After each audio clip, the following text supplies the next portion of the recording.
很多人还不知道这个很漂亮的地方是在Batu.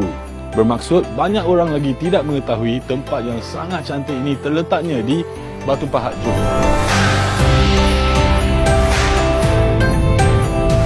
Mesti ramai yang tidak tahu dan mungkin tidak percaya juga, taman yang indah dan cantik di belakang saya ini terletak juga di Batu Pahat. Di dalam taman ini juga terdapat banyak monumen-monumen yang melambangkan Chinese Zodiac atau Zodiac Cina, iaitu tahun ular, tahun naga, tahun arnab dan lain-lain.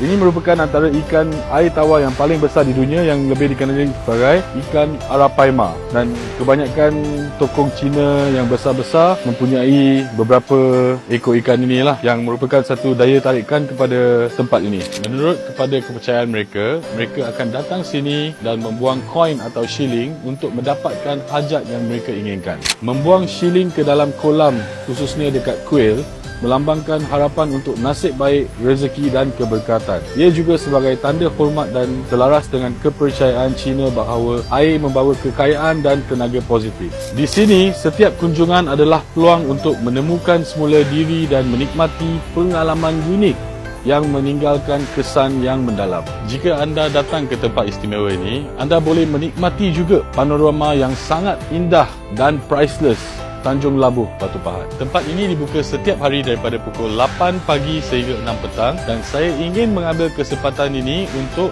mengucapkan Selamat Tahun Baru Cina kepada semua rakyat Malaysia. Sing Nian Kuai Le, Kong Si Fa Chai, Heng Ah, Huat Ah, Ong Ah.